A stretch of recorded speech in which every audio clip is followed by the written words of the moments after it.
Hello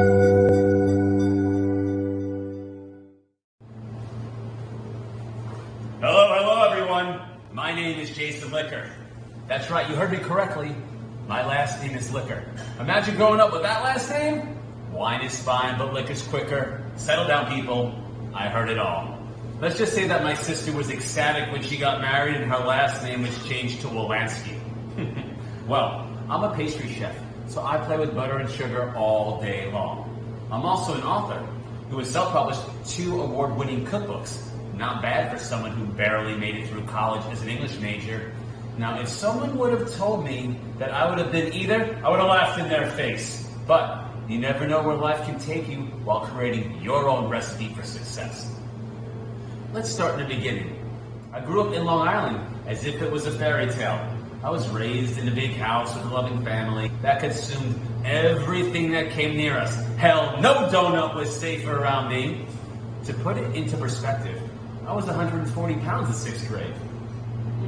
Well, I didn't realize I was that fat. There were reminders, like getting picked last in every sport. I was indeed a round mound of a man who had a deep love affair with food. And in 9th grade, I had a crush on this girl, and she came up to me and said, "Hey Jason, you're funny, but you're fat." Oof, that was harsh.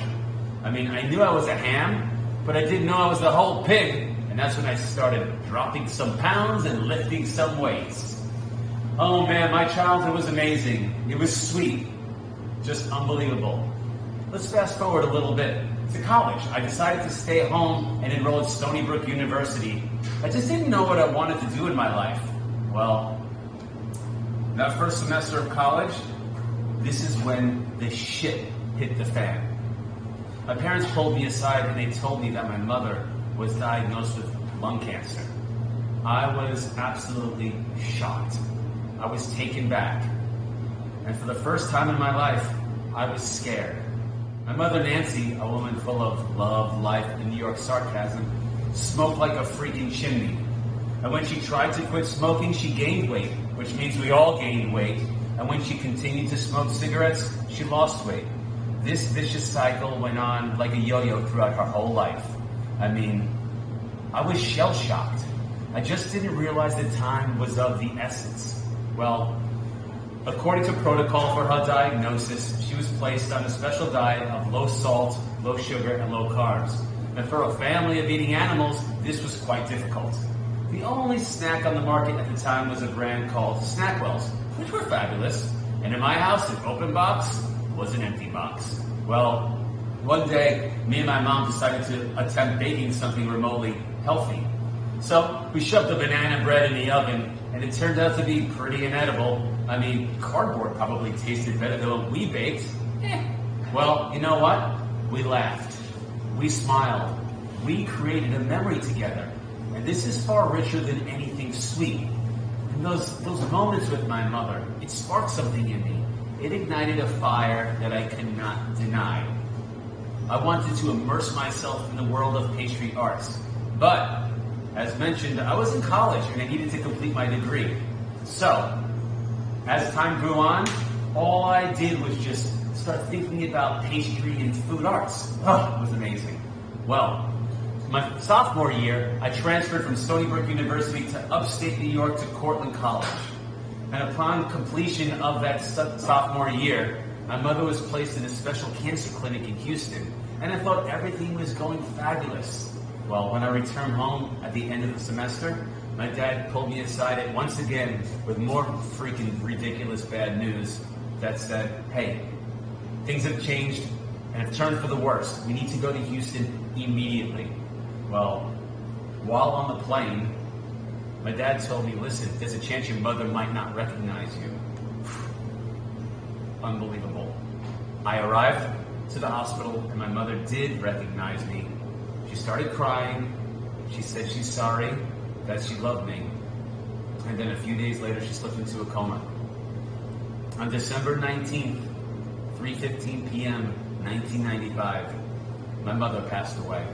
Now, I can't explain how your heart falls into a heart-wrenching abyss when you lose the most important figure in your life, hell, or anyone close to you.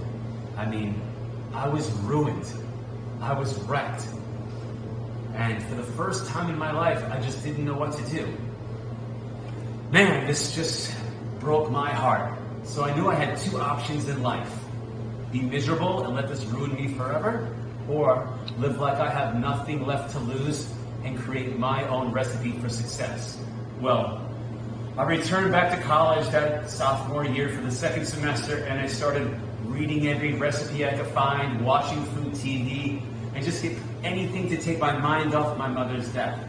Well, it seems that I had found my calling through my greatest loss in life. And though my mother never knew I went on to become a pastry chef, I knew that her light would shine through me, so I better make her proud. During the summer of my junior year, I sent out 10 letters to the top restaurants in New York City. Can you believe that? I actually wrote letters and sent it in the mail. No emails or WhatsApp messages.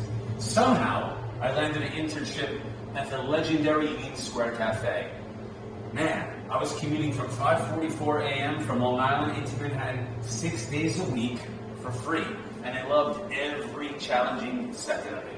Now, I really wanted to see if this is what I wanted to do the rest of my life, so I just went deep.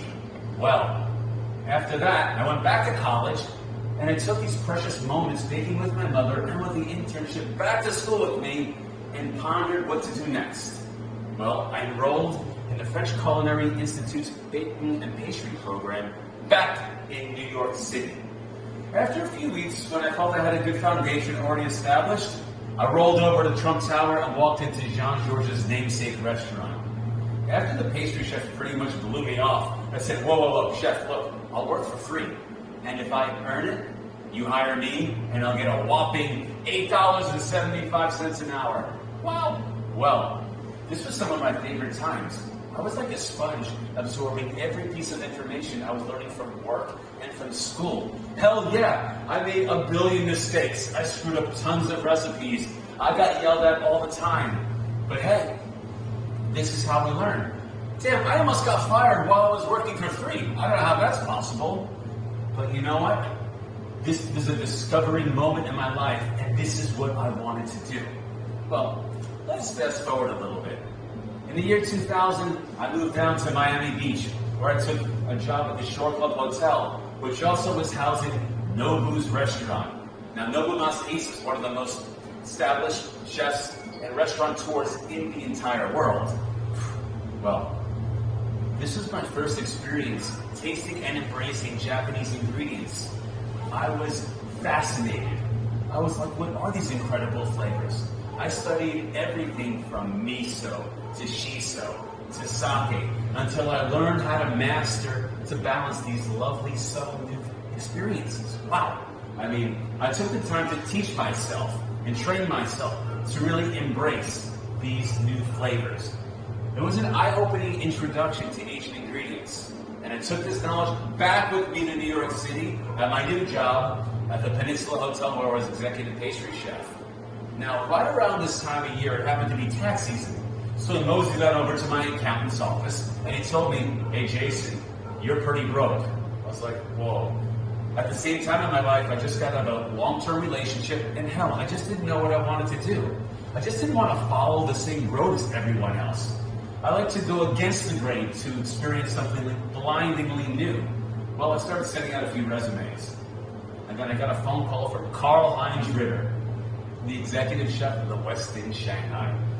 When I explained to Carl, hey bro, I applied to this job as a joke. There's no way I'm moving to China. Well, he called me every day for a week. His persistence was incredible, but we had a good connection. He offered me a flight to China to cook for him and the general manager of the hotel.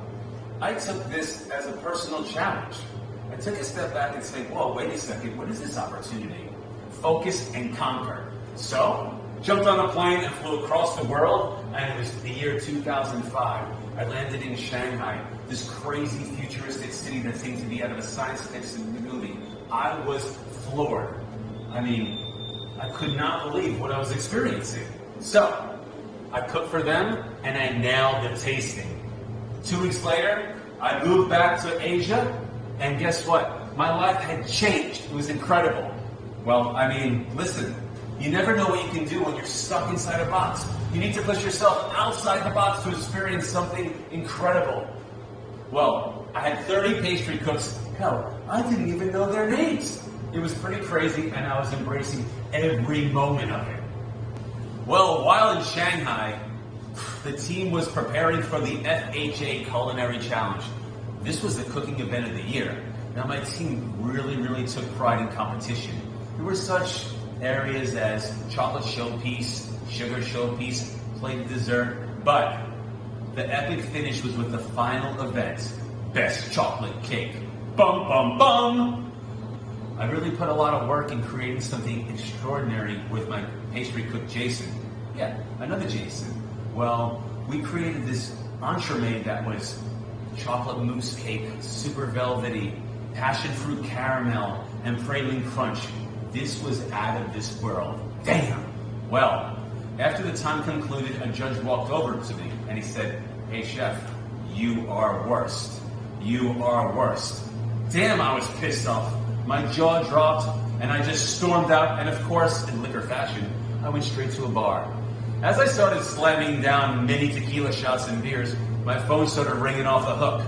It was my sous chef Martin, and I couldn't understand a word he was saying because he was screaming at the top of his lungs. He said, "We are first. We are first." Say what? It seems my lost in translation moment went from worst to first. Now, I would have never ever experienced this moment if I didn't leave the States and get lost in the crazy world. I was counting on myself to prepare myself for anything, to create my own recipe for success. Now remember, salt and sugar look similar, so you need to taste each one to know which one is sweet. Another wacky, crazy experience, once again, is when I was on Iron Chef Thailand's Berry Battle. Yeah, they copied the exact show from the States. Well, obviously I don't speak Thai, so when the announcer revealed the secret ingredient, you could see the Iron Chef run up to the stage, grabbing berries and cherries, and then the camera zoomed up on me, and I looked like a lost puppy. Well, alas, we conquered and won the berry battle by the largest margin of the show's history. Whew, that was crazy, pretty funny.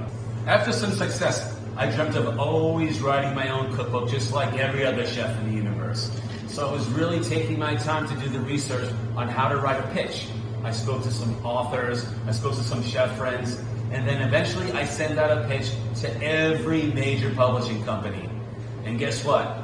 I was rejected by every major publishing company. That's right, folks, I was 0 for 50. That's not so good.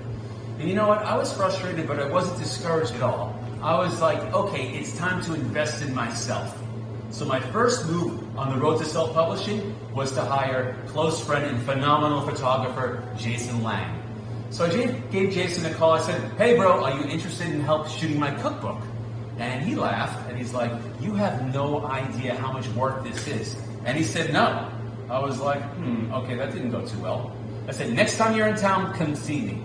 A few weeks later, Jason rolled on into Hong Kong, where I was at the moment, and he received an onslaught of liquor desserts. And this sold him, and he decided that he would take on the project. Thank goodness. I mean, I had no freaking clue what I was doing. I thought that since I was an English major, I can actually write my own book. Wow, was I wrong. I was stressed like hell and had no idea what I was doing on this insane roller coaster of ups and downs. I felt like I was in an impossible situation, and only I could dig my way out. This was a test of my pride, heart, and you know what? Since I was paying for this book myself, I had to get the job done. I needed to put in the work. And more importantly, this book was dedicated to my mother, so it had to be incredible. Well, in the end, Liquorland, Asian Accented Desserts by Jason Liquor, was the only self-published nominated cookbook at the 2017 James Beard Awards, and won #2 Asian cookbook in the World Gourmand Cookbook Awards in 2018. Now, when I was told no, when I was rejected, I took things in my hands and decided to create my own recipe for success. Yeah, this took a lot of balls, but when you take a chance and put yourself out into the world out there and take a risk, no reward. Attention chefs, that's you guys. There's no greater piece of equipment in the kitchen or asset in life than you. Life is a constant challenge, so it is imperative for you to dedicate yourself to success. Don't let someone drag you down to their level. You make someone rise up to yours. You just don't waltz into a kitchen and nail a recipe for the first time. Whether you succeed or fail, you always learn a lesson, and you take this knowledge on to greater quests. Well, every single experience is flavor. Some of it's sweet, some of it's sour, some of it's memorable, and hell, some of it's forgettable. And while imitation is a form of flattery, copying someone's work will not help you grow. You need to fail. You need to crash and burn. You need to make mistakes. And when you taste the bitterness of defeat, you will savor the sweetness of success. Oh, so much more. So chefs, let's gather our ingredients together. 1 part of confidence, 2 parts of perseverance, a little bit of empathy, of course, and a whole lot of love. This was my recipe to success. I hope you've had a small taste to help you create your own. Now, chefs, let's get cooking. Woo!